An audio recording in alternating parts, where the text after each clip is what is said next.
Welcome back, you guys. Thank you very much for joining me. My name is Swadik Mayancha, but you can call me Q, and we are on another episode of the Everyday Hero Show, where I bring to you someone in your life or someone in my life that brings joy and happiness into our lives, but does not get the credit that they deserve. Today, special guest, thank you very much for joining us. Patricia, welcome.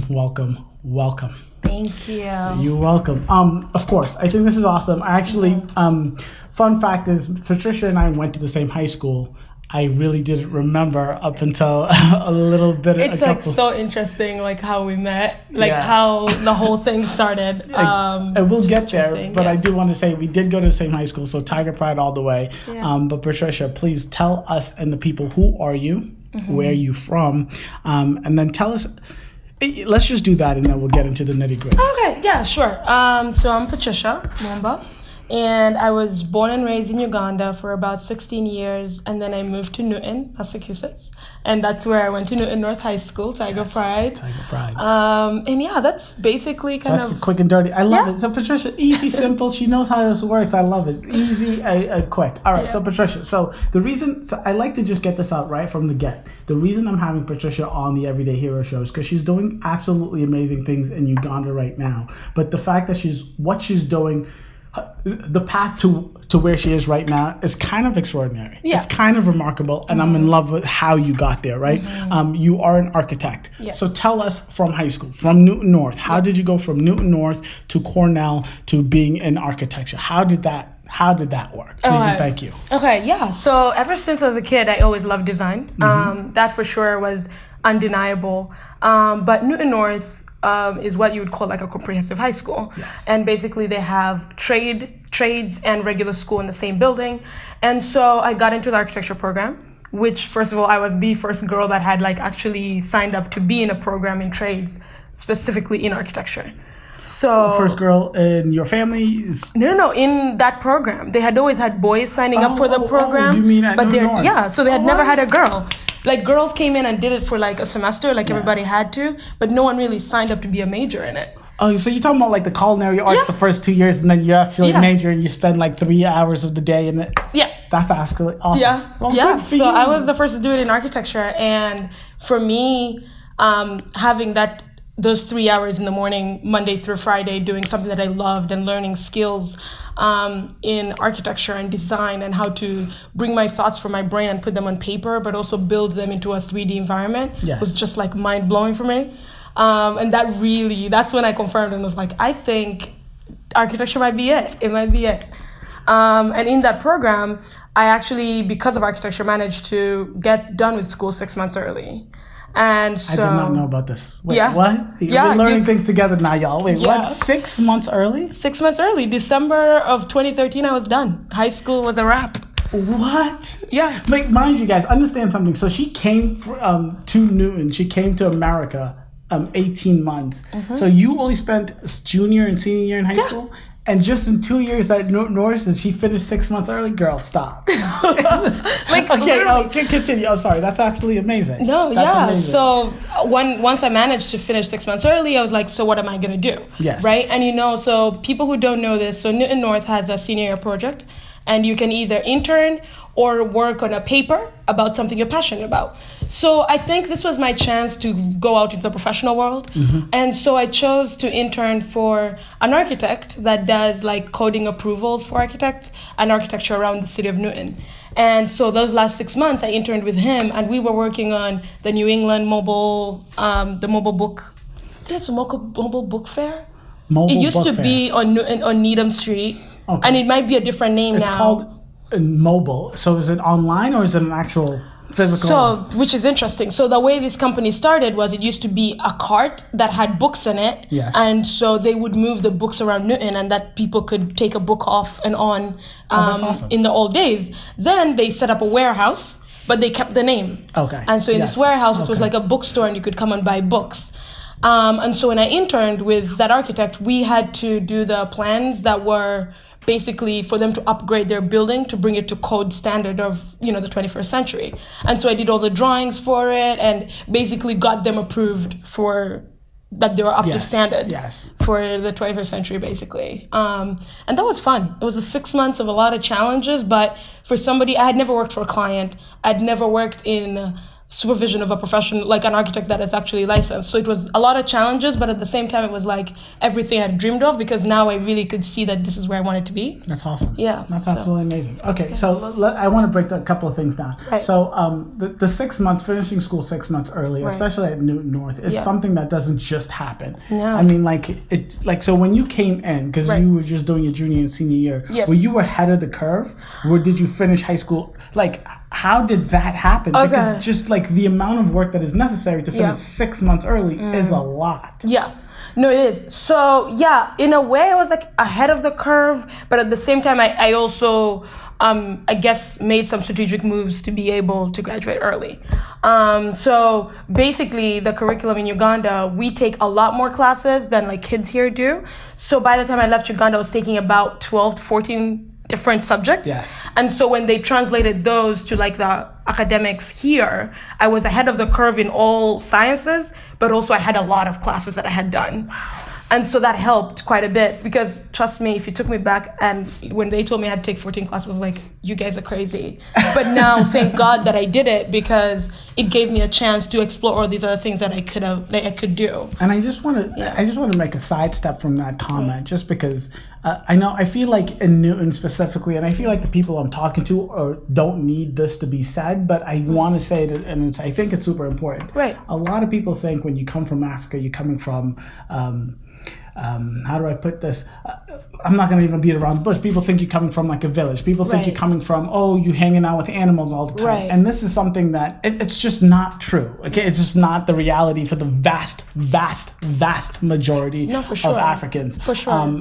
At least we can speak specifically about Ugandans. Right. UG all the way. I'm also Ugandan for the but so it is so nice to hear that you came here, and not only were you ahead of the curve, but you were so much so ahead of the curve that you got to finish high school in a really wealthy, well-known high school in America, in Massachusetts, 6 months early. Yeah. Love that's the situation. Okay, so you did that. You did the trade situation. So you said you knew, which is something I always like to tell people out there. The fact that you knew super early, this is something I wanted to do, is great. But I love the fact that you actually went out of school and tried it, and not just said, this is something I think I want to do. Let me find out in college. Right. After doing it in high school, after trying it out, after seeing it in like your face and actually putting work into it, then you decided. Right. You transition into Cornell. Cornell, it's an Ivy League school. Yes. It's a really good school. It's a really expensive school. Yeah. Talk about that transition. Was that the only school you wanted to go to? Was that one of hundreds? Were you lucky? Tell me about that process. I mean, to today, I still think I was really lucky for Cornell to take a chance on me. But actually, when I was applying, the way I narrowed down kind of like what I wanted to do, which thank God I actually worked in what I wanted to do in college, because basically architecture is a really tricky thing in the US. So if you go to school in a program that is not professional, where you're not going to be able to be licensed after you're done, you have to go do a 3-year master's after that. Wow. And so that's a choice you have to be very aware of. So if you take 4 years of architecture, you can come out and do whatever you want. You don't have to be an architect. But if you go into a professional degree, do the 5th year, which is a 5-year program. Yes. Once you're out, just go get licensed and you're set. And you're good. You're Gucci. good. But of course, that's a choice that you need to make when you're sure you want to be an architect. Yes, of course. Right. So basically, because I was so sure I wanted to do it, I narrowed down to only schools that had a 5-year program. Okay. And that brought down my schools quite a bit. Are there a ton of, because I feel like architecture is such a very specific thing. Are there a ton of 5-year program schools? Oh my God, not at all. I don't even think there's 50 in the whole country. Oh, wow. I don't think so. So it wasn't that many to choose from. But No. okay, so you narrowed it down, and then how did you come to choose and get into Cornell? There was a lot of decisions I had to make. So basically, I looked at one. It was a 5-year program, but also it was the number 1 5-year program in the country. And Cornell is. Yes. So I had to think about, what are my possibilities of getting in? What school should I apply to that directly compete with it, showing that either they need to know that they're not the only ones I'm looking at, but also that I could look at all the all the other schools and what they're looking for and all these things. So I looked at a bunch of programs that probably some people know. I looked at Notre Dame. I looked at RPI up in upstate New York too. I looked at NYIT in the city. I looked at Cooper Union, which is literally Cooper Union only has architecture and engineering. Those are the only two programs they have at the school. They have. Oh, wow. And it's a really competitive program. And then I looked at the West Coast. I looked at USC. And then Cal Poly, which I looked at as well. So I looked at all those programs, and if you looked at the top 10 programs, they all are somewhere in there. There you go. And also the application process was just as competitive for all of them. So I didn't feel like I was slacking off on one or the other. So it turned out that, it worked out pretty well. Wonderful. Yeah. So you just applied, you got in, and can we just talk about money real quick? Yes. Yeah. Yes. So as y'all know, I mean, college is not cheap. College is insanely expensive, especially in today's America. How did you go about that? I think you told me this a couple of days ago, but Cornell is $70,000 a year. Yes. And a 5-year program. That sounds like a lot of money in debt if you are taking out loans. It is. And definitely, so Cornell is basically, you know how university is a group of colleges. And so basically not all the other people in the other colleges are paying the same amount we are. Yes. And so we're the smallest college, but we pay the most. So there is some Cornellians that are paying 50 grand. There's some who are paying 40, some who are paying 65. It's kind of all over the place. Of course. But we pay a lot. And we're an expensive program. Yes. We run a lot of machines. We're printing all the time. There's a lot of things going on. So yes, the $70K is what we pay. But when I was applying, I remembered that the one thing I did was I didn't wait for the school to figure out how much financial aid I needed.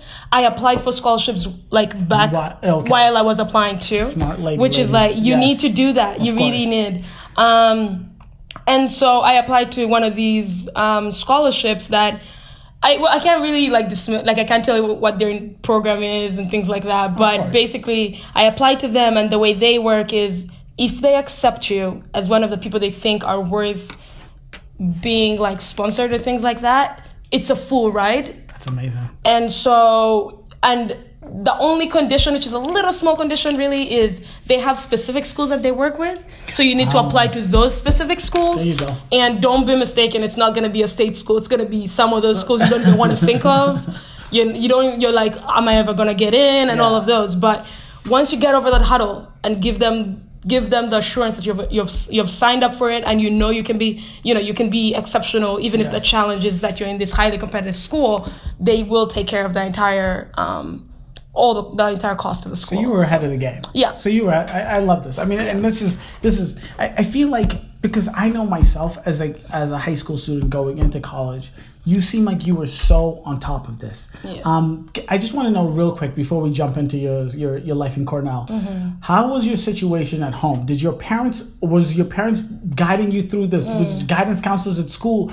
Because even though I was here, I had older siblings that grew up in America that went through the process. I was in the same high school you had, the guidance counselors that helped me throughout the way. But you seem like you were so on top of everything. Right. How did you navigate your way through the college application process, especially knowing you only been here for a year and a half? Yeah. So I mean, home, I gotta say kudos to my parents. They really were supportive. Yes. I mean, if some days they couldn't work and had to come with me to college fairs downtown, my dad drove so many miles to get me to all these schools, to visit different college campuses. I mean, he drove me all the way to Cornell and back. That's 300 miles one way, and then 300 back in the same day. Papa Patricia, good for you. He did a great job, and my mom was always checking in on all of that. But I mean, also Newton North, really, their resources, exceptional. The year that, actually, now this is the point where we'll talk about how I met you, Yes. So this program, so me and the principal at the time, who was Jennifer Price, who happens to be a mentor. We're going to talk about that. We're going to talk about her in a second. So she wanted to start a program for a very long time, a program for first-generation students. And for people who don't know what first-generation students are, these are students who are the first in their family to go to school in the U.S. And that year, I was a first-generation student. And so she had wanted to start this program for a very long time to bring people from our community of Newton, Community of Newton is very well educated, very wealthy. A lot of kids, it's almost expected to go to college. Exactly. So a lot of people have gone through the process either as parents or themselves or as grandparents or guardians of any sort. So that year that I was supposed to apply for the program, because I finished a little bit early, I was able to work with her and kind of get this program going where we looked for a couple of mentors in the community, and we would find a group of first generation kids in my year and pair them with mentors. Yes. And those people would help them go through the college process. And at the end of that all, the one kind of thing that we hadn't thought about, but thank God we did, was for kids who knew where they were going, if we could find a mentor in that profession that could help them through the process, would have been great. Yes. And so I was in the first cohort of the program that now they call Transitioning Together at North High School. And the first time we had a meeting, this guy over here came to talk about his process and his college application process. And that's how I met him and found out about all these amazing things that he's doing. And so, because I was in that program, I got an amazing mentor, Stephanie Gilman. She's an architect by profession, but she had sent a son to college before me. Okay. And had been through the process and knew all these things about how to apply to different architectural programs, how to get funded for all these things. So while my mom and my dad were supporting me at home, I had her to support me in the school environment. And also I think my parents didn't want to be too much in my face. Yes. In the process. So she was a very good person to talk to. And now, she's practically part of our family now. That's awesome. Great relationship with her. So she also, kudos to her. She gave me a great support system too. I love that. And I think especially for those out there, so Patricia, I think I don't want to say you're the outlier, but I think you're definitely the minority, because a lot of students don't know what they want to do. They don't have the exact idea of what they're going to be. But a huge part is just the resources that are around you and using what you have to allow you to get to where you hopefully want to get to. Yes. So the fact that you use all of those resources is amazing, and it just shows right now. So let's get into how we're getting to where you are now. Yes. So you went to Cornell. Yes. You did the architecture program.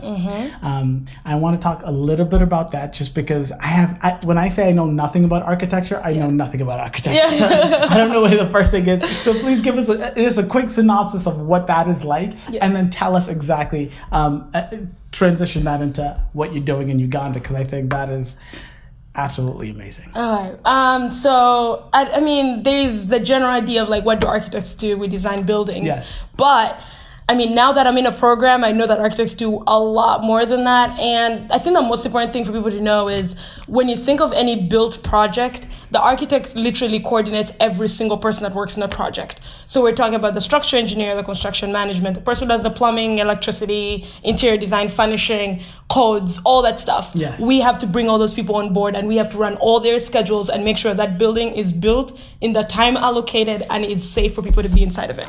That's a summary of what an architect does. So great. Well, can we pause right there? Quick question. How much of an architecture's job, it sounds like it's a lot of management, and it sounds like it's a lot of math. Because when I think of building a building, I think of it has to be this tall, this many buildings, a lot of math. Yeah. But at the same time, you go into the city and you see some amazing buildings, right? Yes. You see, especially when you look online, you get to buy these absolutely phenomenal structures. Buildings. How much of architecture would you say is math, and then how, and the logic, and then how much of it is the creative? I think architecture is the only profession. I think that is a perfect balance of both. You think so? Yes. You're saying this because I don't think of creative when I think of architecture. No, yeah. So it is a big part. It is very, very. It's a big part of creative, because the thing is, because what we're working with, you really can't touch yet. So people confuse architecture and thinking that it's just the design of a building, that it's four walls and all of this. Exactly. But we design what those four walls are enveloping, and that's space.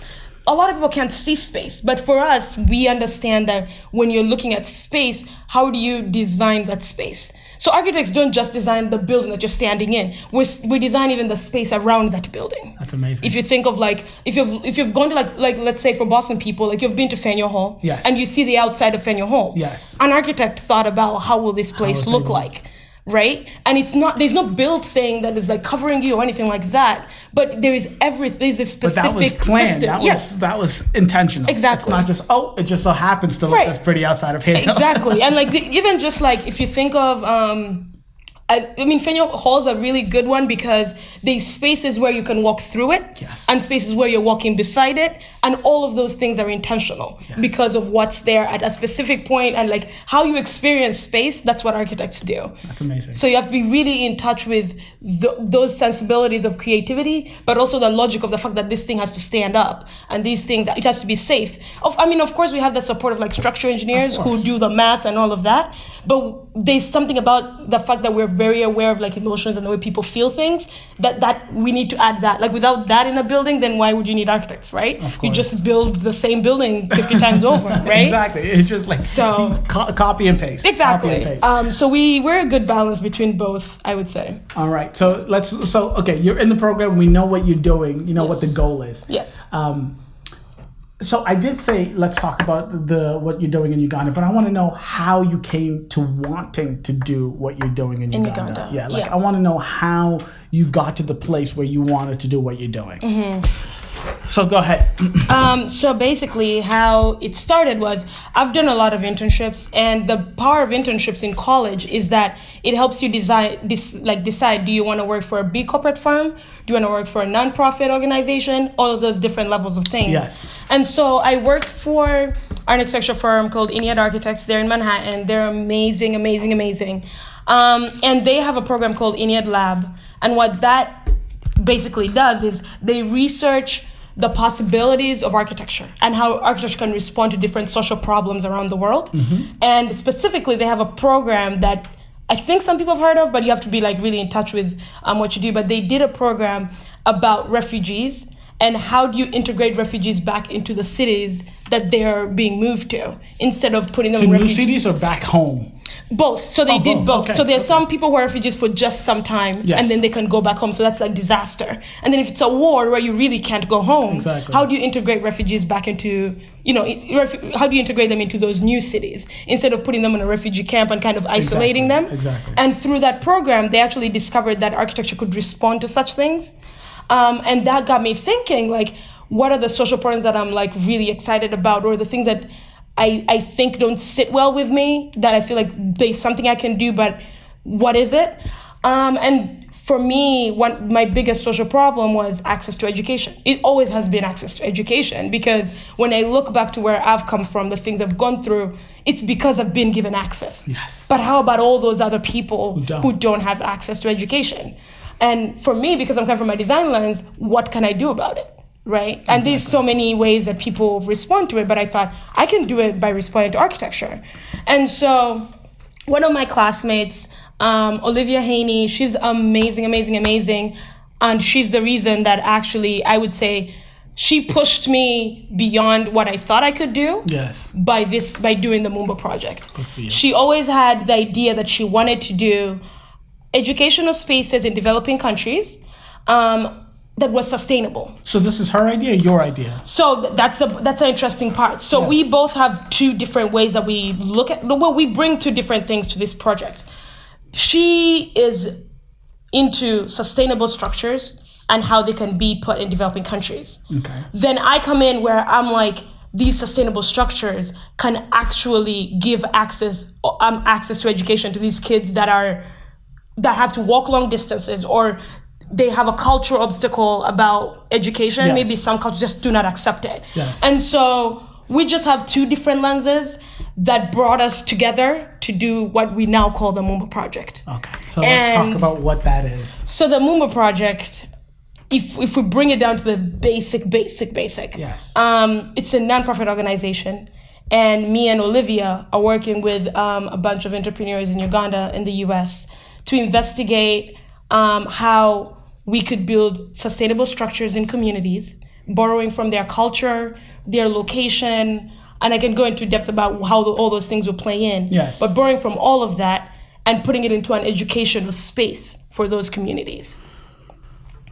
Okay, so I have a million questions right now. Yes. Okay, so number one, I want to know what your definition. When you say sustainable, I'm thinking like green. We want to make sure it's good for the earth, or you say we want it to last a very long time. And then I am just super confused how an architecture works into education opportunities. Like I don't know. There's no connection for me. Because yes, you can build a school anywhere. Sure, build a school. But how does an architecture help with opportunity to education? So I'll talk about the sustainability part first. Yes. So when we talk sustainable, we are talking about a building that is not damaging the earth. Okay. Good. Right? Yes. But also we're talking about that it should last a long time. So for example, the one that we're working on right now is in Kapchora, and it's a children's center. Kapchora is at the top of a mountain. It's basically really up in the mountains, in the Mount Elgon slopes. And we're looking at Where is that? So it's in Uganda, in the northeast. Okay. And it's on the slopes of Mount Elgon. So Mbale would be really on the east, but they are more on the northern east side. I'm going to have a map somewhere because I'm myself not getting it. But yes. Right. Yes. So, and the thing about Kapchora is, one, they're in a place where water it is in excess. They just don't get it from the places that we know water can be. So the water in Kapchora comes from the top of the mountain coming down. Okay. And no one really knows the source of this water, but it does come down.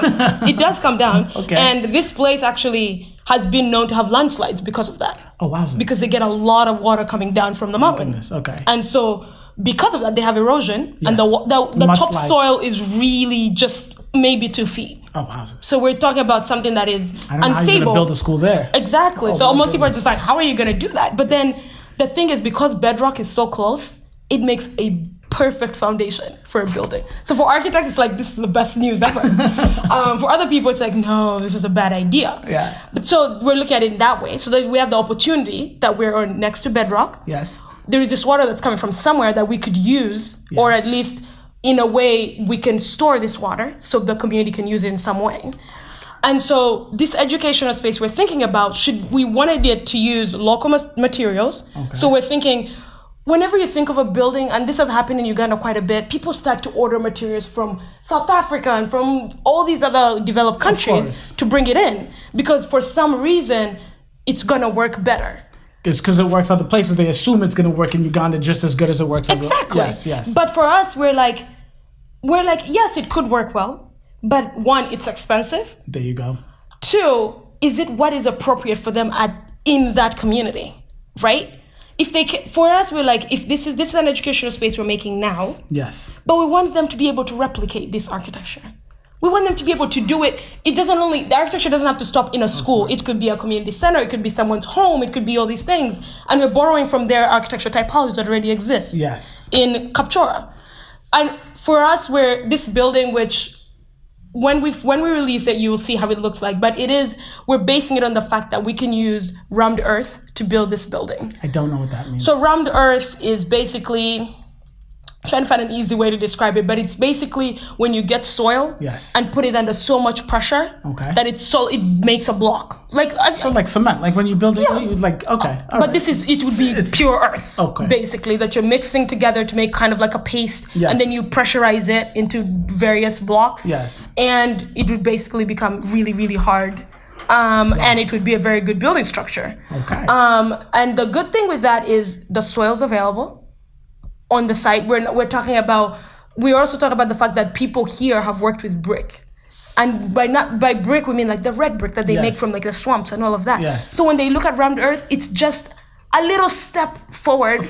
But they can still work with it. The concept is the exactly. same. Yes. They can work with it. So we're not gonna look for craftsmen from all these other areas. We're looking at local people and having them come and construct with us this building, so they can take that and they can replicate it when we leave. That's amazing. At some point. So for us, it's so important to borrow from all these different things that this community might not look at as opportunities or as strong things about them, and bringing them into a space that they can celebrate always, knowing it exists, but can also look to and always replicate to different. I love this so much. I love literally every single part about this, because I know just in some random class years ago, I was studying just how thousands of people, millions, hundreds of millions of people here in America have good intentions. And I'll say in America, but across the Western world has good intentions. Yeah. And they always want to help people out.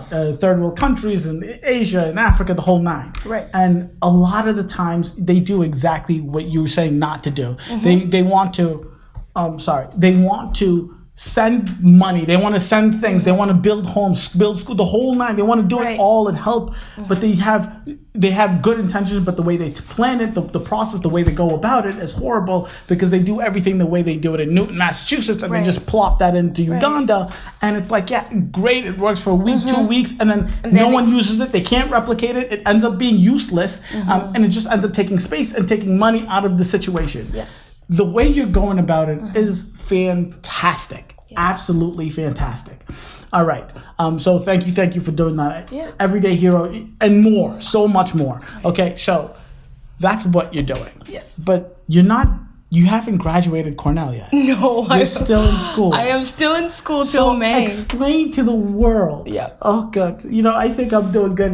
But okay, let's just talk. Okay, you are still in school. Yes. And you are currently.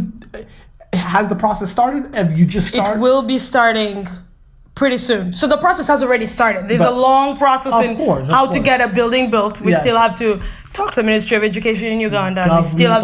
We still have to talk to the community partners to make sure that they're on board, they know what they're getting into, and they know what we're bringing to their community. We don't want to just, because we own a piece of land, we're just going to put whatever we want. No, we need to talk to these people, because what we're bringing is about them, and it should be it's concerning them, and we want them to buy into the idea and all of that. And so we need to So we need to set all those things up, and yes, we're in the process. So explain to us how. Patricia, how in the world are you still in school, doing what every college student is struggling, especially towards the end of your college career, finals, testing, all that stuff, while at the same time building a school in your home country in UG? How are you doing both? How is that even possible? It's I won't even say it's easy. I will not at all. And Olivia has been amazing on this project, because I'm telling you, working with somebody like Olivia, who's driven, she knows when I'm feeling low, she's the one pulling everybody. Is she also in school with you? So she's also at Cornell, hasn't graduated yet, but she has a drive that's like no other person's drive. And having her as a partner in this project is number one. Like, when it comes to things that are keeping me going, it would be her. Yes. And then secondly, like, both of us together, talking to different professors, professional architects, people who have done projects in Africa before, and talking to them about how it gets done and how they got into these ideas has really helped us in terms of setting up so many things in advance, and realizing that you don't have to wait till you graduate to be able to make change. You really don't have to. You can start with the little things. Yes. It's start with the little things. Like, Olivia was in Uganda 2 summers ago, and she did her research and did a bunch of things to prepare us for this process. And then last summer I was there and also did the same thing and did a lot of research. And the power of research is so strong. I'm telling you, if you put time to research, the process gets so much easier. And all the connections that we have that are working on this project, both between me and Olivia, are because we sat down and really researched into this process. And also, like, on college campuses, I don't know why people don't know this or don't take advantage of it, but there's a lot of things in college that you can use to your advantage, especially for projects that you're doing outside of school. Yes. And Cornell has a great way of doing that. So I did 2 major things that I think a lot of Cornell people have done for their private projects too.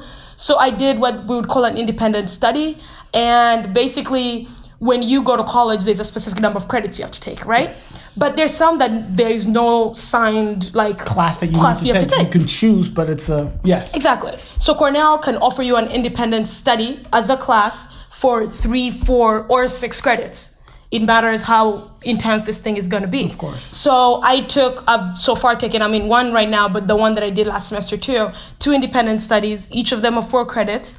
And basically I chose a professor at Cornell to supervise me through this process. And basically what this professor would do is I would tell him about the Moma Project and what we're trying to do. And then he would sit down and see, how do you structure that into a class? And how can he guide me through this process? What do I need to put into consideration? He looks over the drawings, the plans, the possibilities of the project.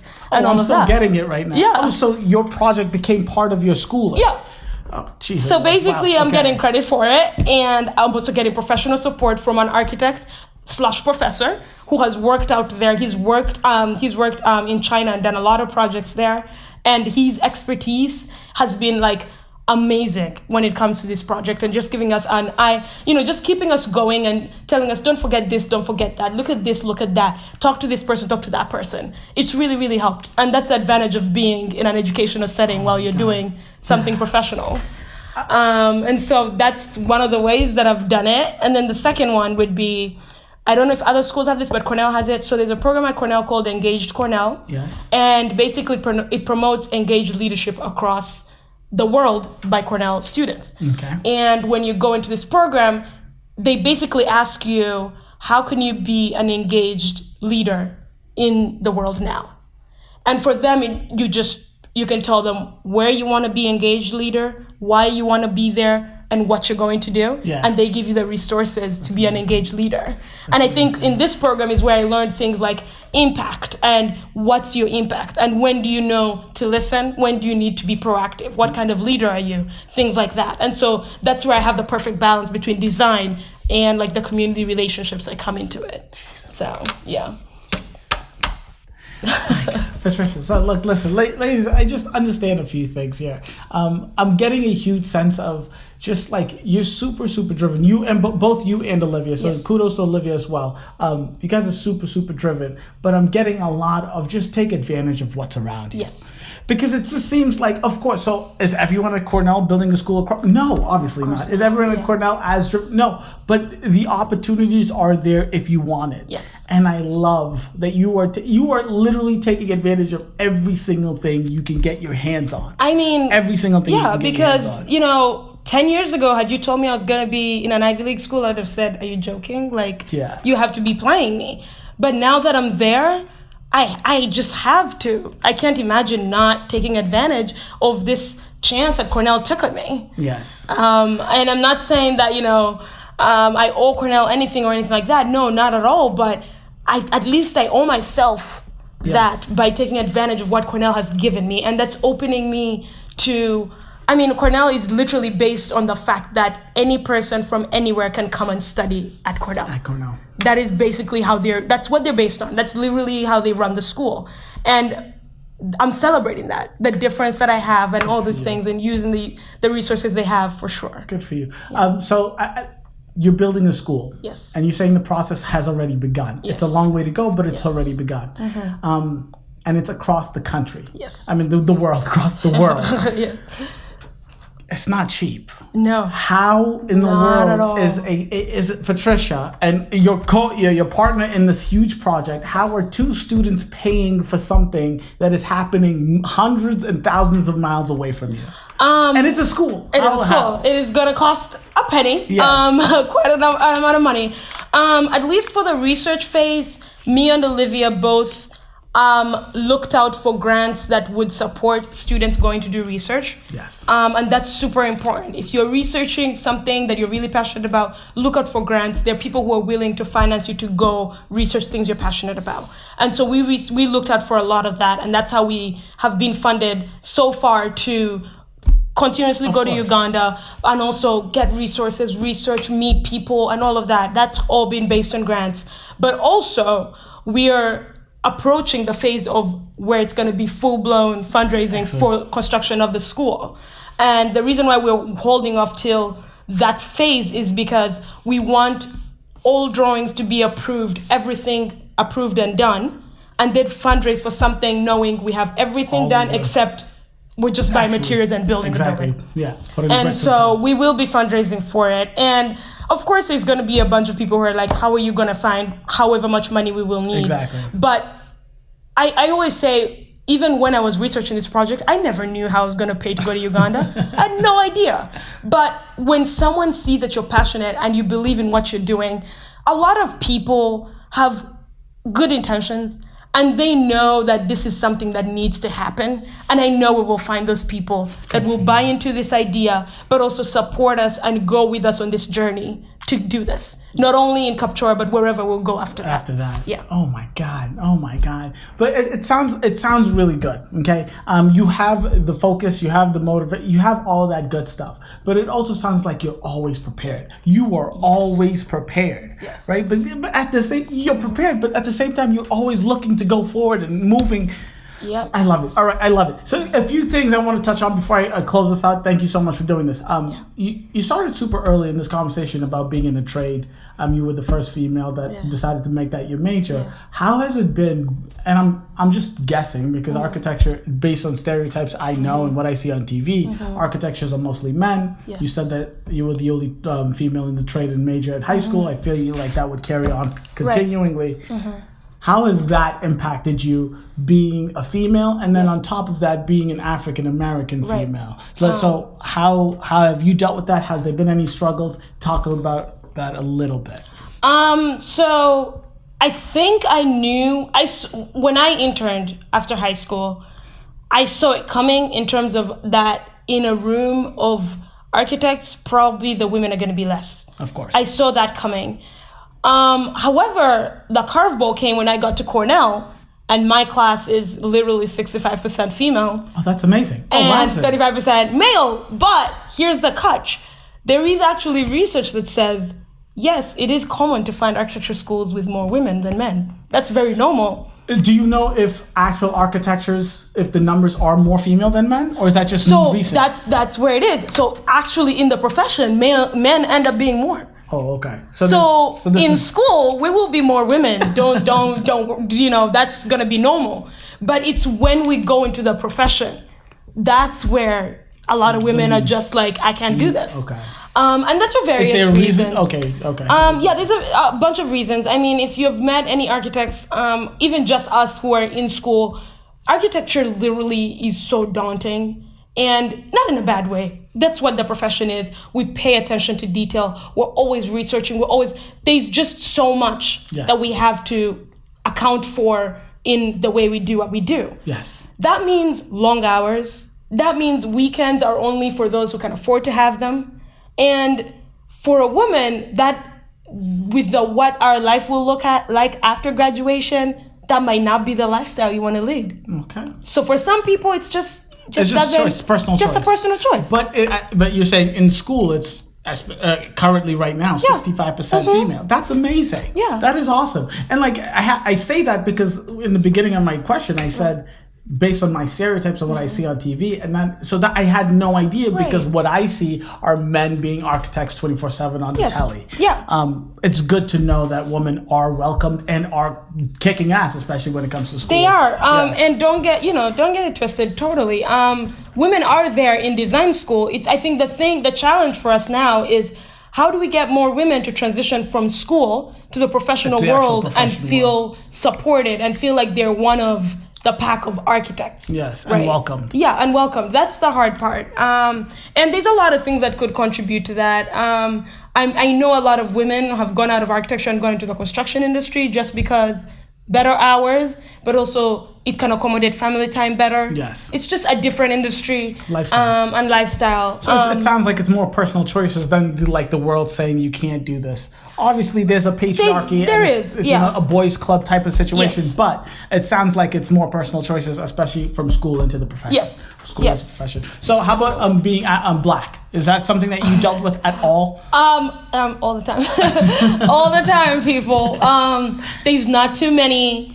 Okay, so if we bring it to black and white, there's not enough Black people in the architecture program, period. Okay. Then if we bring it down to women, there's just not enough of us at all. And then if we even talk about down to African, that's even worse because they might be like, in our program, we might be four Africans. Yes, who are female. Oh, wow. I think we're 4. Yes, I'm pretty sure. How many people in the program? In the entire, all the architects combined, all the years, we're 700. Jeez, Lord, my God. Yeah, we're 700. UG, come through, It's a pretty big program. And it's for various reasons. I mean, also our African culture, no one ever thinks to send their daughters to architecture school. Yeah, exactly. So we have to think about that. And then we also have to think about it's not really a female profession, I guess. It's not marketed as a female profession. Yes, it's really not. Yeah. It's really not. But for me, I feel like just my sensibilities of like a woman help quite a bit in the like creative side. I think so. Most definitely. I believe so. There's things that I'm very aware of and I can't ignore, and those do play part in architecture and architecture design. I just get the vibe from you that like even when you do notice the discrimination and any of that stuff, are you the type of, you give me the vibe that you're the type of person to just blow right through, or are you the type to stop and say, look, this can't happen, we need to stop this, I don't want to deal with it, or do you just say, I don't care, I'm doing my thing, I'm on a path? So that matters the context. So I know there's a bunch of times, and I've had this challenge quite a bit, where they will take photos of me at different architecture events at Cornell.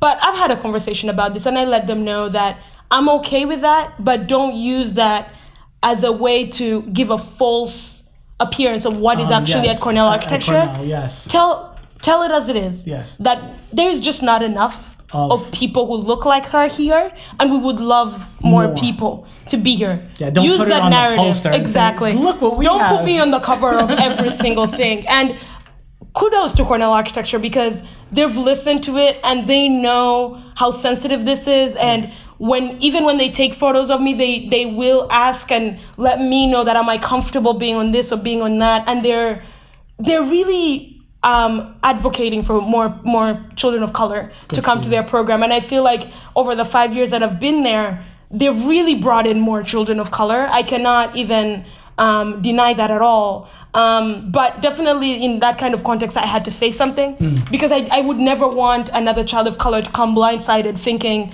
you're going to come and find a whole group of black students in architecture. There's just not enough of us. You're so confident and you seem so optimistic. I have to ask a last question about this. Yeah, of course.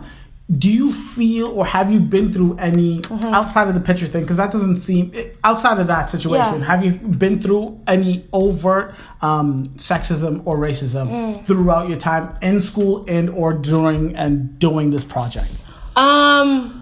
Well, doing this project, I saw the sexism part coming, so I set myself up in a way that I have specific, both me and Olivia have specific contacts that communicate with specific people on our behalf for specific situations, just because we don't even want to have that conversation. You don't want to deal with it. I just don't want to start with that conversation because there's a bigger goal. Of course. There's a bigger goal ahead of us. And if I can not even start that as an obstacle between us getting this project built for those kids in Kapchora, we will find ways to go around it. You just don't want to deal with that. We just would not want to have to deal with that part of it.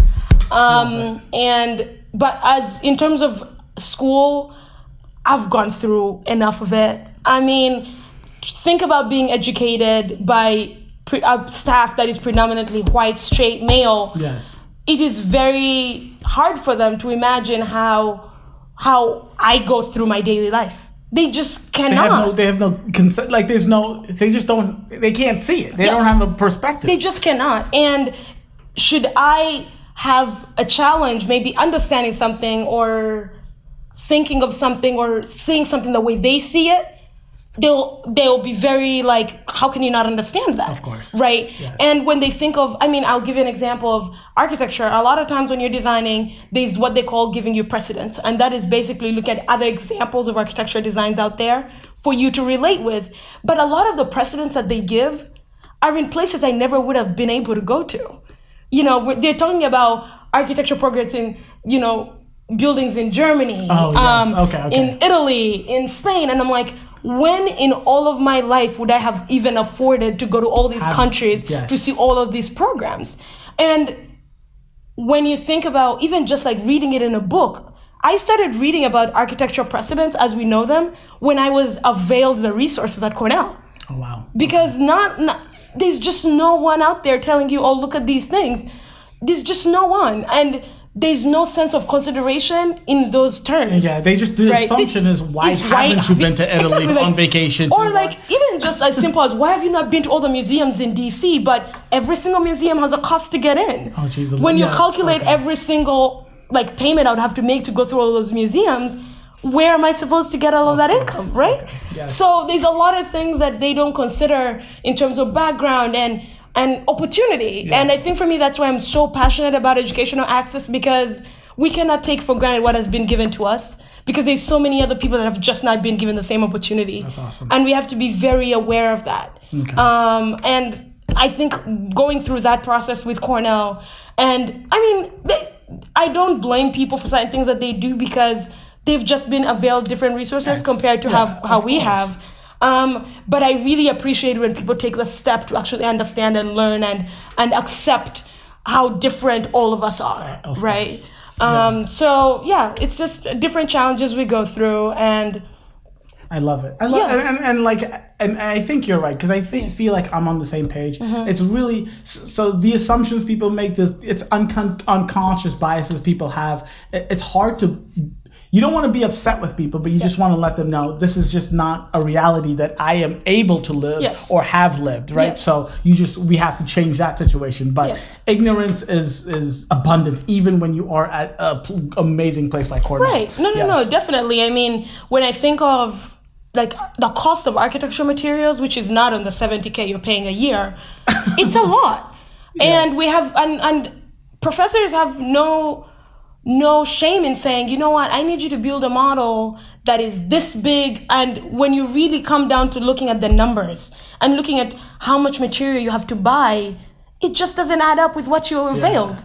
And these are conversations that need to be had. And these are the steps where any child that is in any, so basically anyone who's in a program where you have to get resources outside of what is provided as tuition, please talk to your professors. Let them know that maybe you just don't have access to some things. Can they rethink something, or can you use a different material, or can you use a different medium? Yes. Because, I mean, I can think of when I was a freshman and we had to have this drawing set that was literally $1,000.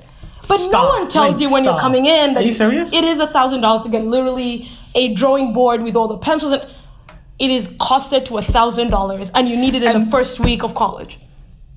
Oh my God. So this is like on top of the books, on top of all of that stuff. They're like, this is just something you need to get and do it. Oh, right. wow. And now I have a board. Okay, let's say for some reason I find $1,000, buy the board and draw and all of this. Then they're like, oh, by the way, you better have a laptop that is up to this speed, that has all this software and you're just like, that's a lot. There's a lot. And all of that is money. That's a really good point, because my brother's doing engineering, and his laptop is like a fat, like crazy size laptop, and I'm like, why in the world? And it's like, because you need X, Y, and Z. You need this software, and you need this much GPM, and all of that stuff is added up. And if you come to college. You go to college with a regular laptop, and you have to pay for your books, and then the drawing pad, and then they tell you need an entirely new laptop. It's like, how? No, definitely. I mean, you just think about it. Like for me, when I think of like the machine I have now, I had to literally work an entire summer, 40 hours a week for an entire summer to afford my laptop now. That's insane. I love my laptop. She's literally my life, but she costs me a lot of money that I never thought I would have to spend, but I made it work. Yes. But there are some people who maybe just do not have that opportunity. You just can't. And if you don't, so is it like, can you go to the library? Like, how? Okay, so that's an entirely. It's crazy. How would you? Perfect. We're almost done. There's one thing I wanted to talk about before we go. I wanted to talk about Miss Price, who was, you mentioned her real quickly earlier when you said she was the principal when I graduated with her being my principal at Newton North. She was a principal when you were there. Yes. How do you know her, and how are you still in contact with her? What is that whole situation? Okay, so Jen Price was our principal when we were at Newton North. Yes. And I was a part of a program at Newton North right now that they call Dover Legacy Scholars. And that is a program for Black and Latino children that helps them kind of progress through school and then get to college. Yes. And by progress, it means they're giving them support in the classes that they're taking. If they're always looking at, should they be taking this honors class versus that honors class, or which AP class, and how do you get them support for those different classes? So that's basically what Dover Legacy does. However, a component of Dover Legacy is you need to have a mentor. And most times, they will ask the kids to list the people that they would love to have as mentors. So my year, there's a lot of options, and a lot of people would have loved to be my mentor. I had a lot of discussions with a bunch of teachers, but there's something about Jennifer Price that just, I saw myself relating with her really well, but also she embodies what I would want to be at some point in my life. Good for you. And for me, I said, that's who I want.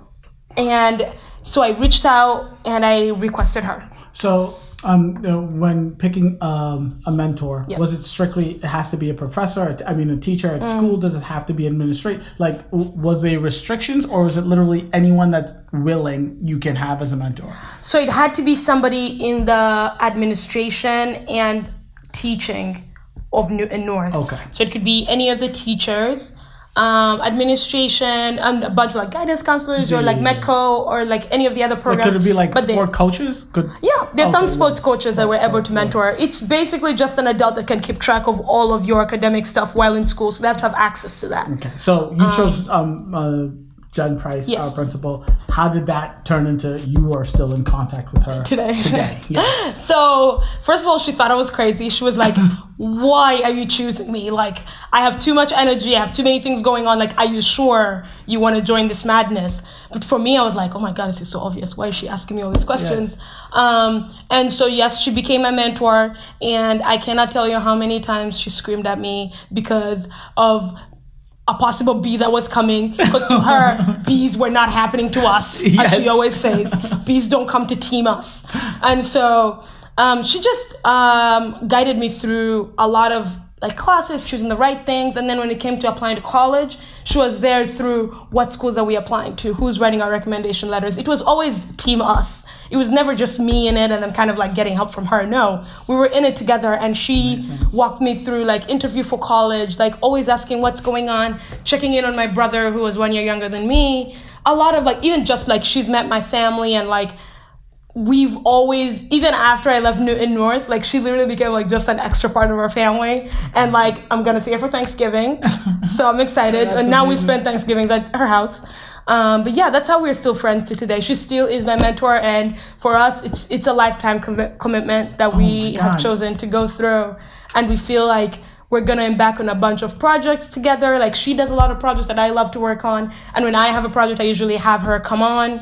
And we just like, it's a great partnership of just people that are trying to push the boundary and like providing more access for people to different things. So I love that. And the reason I brought it up is because my senior year of high school, Miss Price was doing her dissertation, and the project, the paper, the research that she did was about the achievement gap. And that was something that really opened my eyes to the situations, the disparities that happen even in really amazing schools such as Newton North. And I thought it was super brave of her, because the whole point of her dissertation paper was to shine a light on the fact that Newton North, even though it's great, isn't as great for all people involved.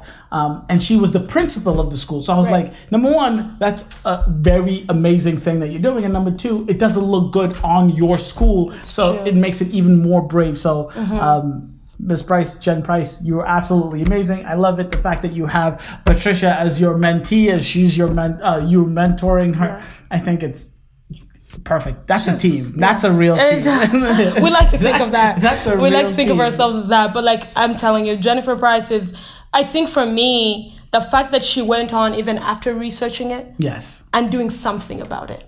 It's different. It's one thing to talk about it and let everybody know, but what are you doing about it? Of course. And for her, every community after Newton North, she's done something about all of her research. And for me, that's what makes her just a more exceptional person in my eyes, and for everybody. I can't talk enough about how brilliant she is, because she takes risks every day with her professional expertise, so that more kids can just have access to different opportunities. I absolutely love that. Ms. Price, we got to get you on the show, girl. Right. Please and thank you.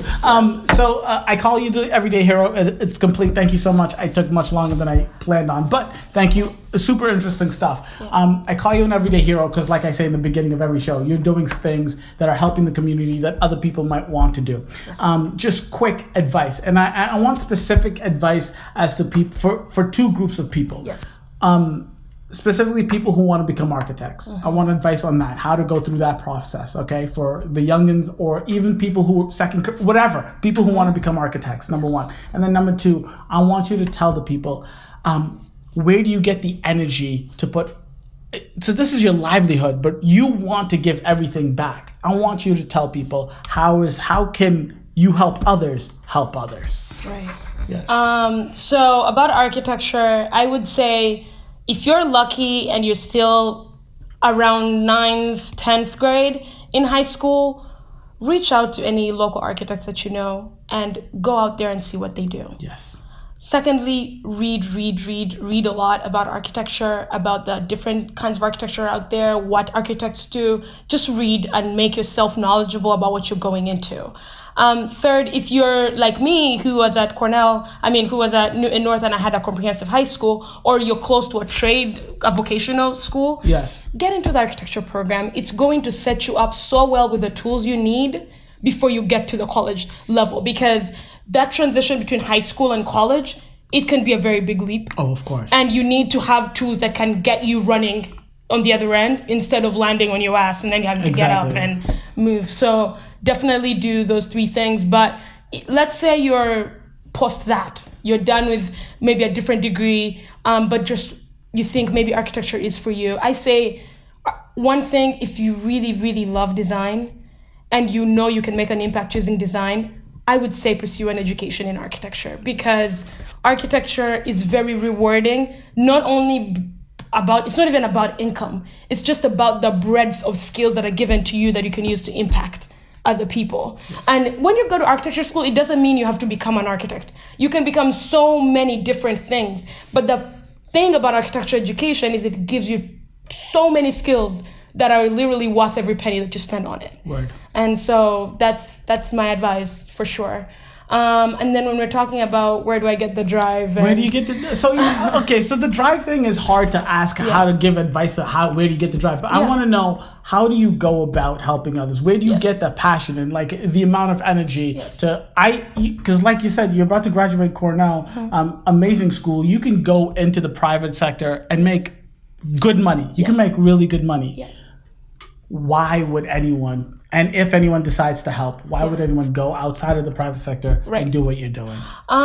So I think for me, because I went to school in Uganda and I experienced what those kids are experiencing right now, moreover from a more privileged standpoint, because I lived in the city. Yeah. I went to literally the best schools in Uganda. But I've seen other kids in other schools and I've seen what they go through to get education. I just could not imagine the fact that I've made it this far and the opportunity that have been given to me. I could not imagine not giving back to that kind of situation. Because for me, it's the fact that I've gotten this far is because of the power of education. I love it. Education is so powerful to get you places that you never thought you could get. But if you think you're just gonna get education and use it to make money off of other people and not think to ever give back, you're just doing detriment to what education is doing for us. Your purpose is real. Your purpose is real, and I love that, man. She's got a real purpose, y'all. So before you go, tell the people out there, if at all, where they can find you, where they can find your situation, anything, Twitter, Facebook, Instagram, anywhere. Where would you want people to come find you? I don't want people on all my social media platforms. Jeez. I'll give you just a few. So anyone who's interested in the Muumba Project, you literally could go into Facebook and type in the Moma Project. Yes. It will come up. And then if you're looking to talk to either me or Olivia, who are both on this project, we both have LinkedIn profiles that you can get to and message us really quickly. And we would be more than happy to communicate with you in terms of any things that you'd like to talk about personally to either of us. So on LinkedIn, I am Patricia Muumbais, like Muumba. Yes. And Olivia is Olivia Haney. Haney is Haynie. And if you want to email the project specifically, it's the Moma Project at gmail.com. So feel free to email us and let us know what you're interested in regards to the project, or if there's any way that you'd like to get involved. We'd be more than happy to hear you and get you up to speed in ways that you can give back through this project. On Facebook, for all the Facebook people. My account is Patsy Muumbais, so it's Patse SWTK, and then my last name Muumba, Muumba.